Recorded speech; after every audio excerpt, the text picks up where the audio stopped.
Video बड़ी important है Australia tourist visa and visitor visa वालों के लिए, स्पेशली अगर आप इंडिया से अप्लाई कर रहे हो या आप एज ए इंडियन किसी अदर कंट्री से अप्लाई कर रहे हो। किन पैरामीटर्स के ऊपर ऑस्ट्रेलिया वीजा दे रहा है, प्रोसेसिंग टाइम क्या है, एक वार्निंग साइन है आप सभी के लिए, क्योंकि जो पहले वीजा अप्रूव हुए थे वो लोग ऑस्ट्रेलिया में जाकर रेफ्यूजी क्लेम कर रहे हैं। तो इससे करंट वीजा सक्सेस रेट के ऊपर क्या असर पड़ रहा है, सिनेरियो कैसा चल रहा है, हाई कमीशन कैसे एप्लीकेशंस को देख रहा है, काफ़ी ज़्यादा चीज़ें डिस्कस करेंगे इस वीडियो में। तो वीडियो स्टार्ट करने से पहले हमेशा की तरह मेरी रिक्वेस्ट है, अगर आप हमारे चैनल पर फर्स्ट टाइम विजिट कर रहे हो सब्सक्राइब जरूर करें। किसी भी तरह की वीज़ा फाइलिंग में हेल्प चाहिए, अपनी प्रोफाइल डिस्कस करना चाहते हो, पहले रिफ्यूज़ हो, सेकंड टाइम कैसे अटेम्प्ट लेना है, या किसी भी तरह की अपना केस डिस्कस करना चाहते हो, हमारा नंबर यहाँ पर फ्लैश कर रहा है, you can contact us any time. सबसे पहले बात करूंगा उन एप्लीकेंट्स के बारे में जो इंडिया से अप्लाई कर रहे हैं। वीडियो के सेकंड पार्ट में बात करेंगे इंडियन एप्लीकेंट्स के बारे में जो किसी अदर कंट्री से ऑस्ट्रेलिया का अप्लाई कर रहे हैं, चाहे वो अरब से कर रहे हैं, यूके से कर रहे हैं, यूरोप से कर रहे हैं, कनाडा से कर रहे हैं, न्यूजीलैंड से कर रहे हैं। तो सबसे पहली चीज़ तो ये है जी, ऑस्ट्रेलिया बहुत ज़्यादा स्ट्रिक्ट हो चुका है पहले से। वीज़ा सक्सेस रेट हर एक एप्लीकेंट का डिफरेंट डिफरेंट होता है, मैं हर एक वीडियो में ये चीज़ कह रहा हूँ।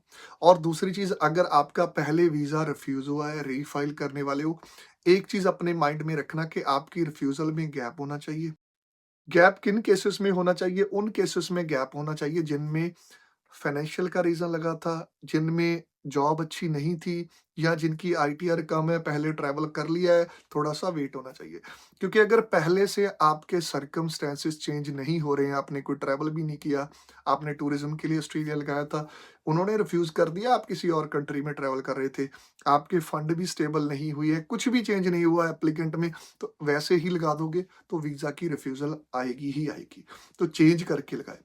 दूसरा, रिसेंटली जितने भी लोग इंडिया से ऑस्ट्रेलिया जा रहे हैं, मैं सभी को नहीं बोल रहा हूँ, बहुत ज़्यादा एप्लीकेंट जेन्युइन भी हैं, जो जाते हैं ऑस्ट्रेलिया में और अपना घूम के जहाँ जिस विज़िट के लिए जाते हैं, इंडिया वापस आ जाते हैं। बट बहुत ज़्यादा केसेस में लोग वहाँ पे असाइलम क्लेम कर रहे हैं ऑस्ट्रेलिया में, जो रिसेंट गए हैं उन्होंने क्लेम भी किया है। तो उसमें सबसे ज़्यादा जो तादाद है इंडियन पासपोर्ट की है। अगर किसी कंट्री से कोई एप्लीकेंट वीज़ा लेके सक्सेसफुली दूसरी कंट्री में जाता है, अगर वहाँ से वापस नहीं आता है, कंडीशन ब्रीच करता है, तो जो नए एप्लीकेंट होते हैं उनके ऊपर इसका असर ज़रूर पड़ता है। ऐसे में अगर आपने अप्लाई करना है, वापस आने का रीज़न बहुत ज़्यादा मैटर करेगा।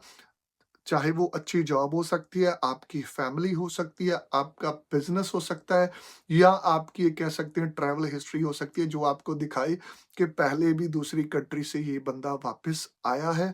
इन फैक्टर्स के ऊपर ध्यान ज़रूर देना है।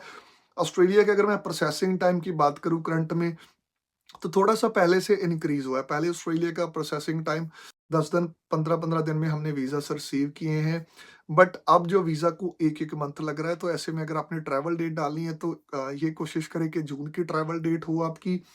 फंड अच्छे से एक्सप्लेन करने हैं, होटल महँगे चूज़ नहीं करने हैं, ट्रैवल हिस्ट्री अगर है, तो बेस्ट है, फ्रेश है, तो अभी अवॉइड करिए ऑस्ट्रेलिया। वापस आने का रीज़न अच्छे से दिखाना है। अगर आपका बिज़नेस है, ये नहीं है कि उद्यम की रजिस्ट्रेशन आपने लगा दी, ना कोई आपका करंट अकाउंट है, ना करंट अकाउंट में पैसा आ रहा है, जा रहा है। उससे आप क्या अपना जो सैलरी ले रहे हैं, क्या आप मैनेजिंग पार्टनर हैं, क्या वो सभी चीज़ें मैटर करती हैं ऑस्ट्रेलिया के लिए।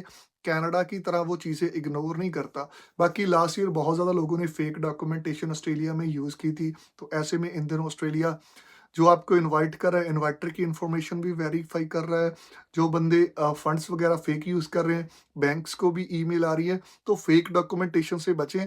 इससे बेटर ये है कि अपनी एप्लीकेशन को थोड़ा टाइम दें, रुक के अप्लाई। तो ये है करंट सिनेरियो ऑस्ट्रेलिया का। बाकी किसी भी तरह की हेल्प चाहिए वीज़ा फाइलिंग में, या आप वीज़ा अप्लाई करना चाहते हो, देखिए जी 2 चीज़ें होती हैं। अगर आप हमारी सर्विसेज लेंगे, वीज़ा की गारंटी नहीं देंगे, we can do our best, क्योंकि फाइनल डिसीजन जो होता है, वो वीज़ा ऑफिसर का होता है। तो see you guys in the next video. Don't forget to subscribe our channel and press on the bell icon. Thank you.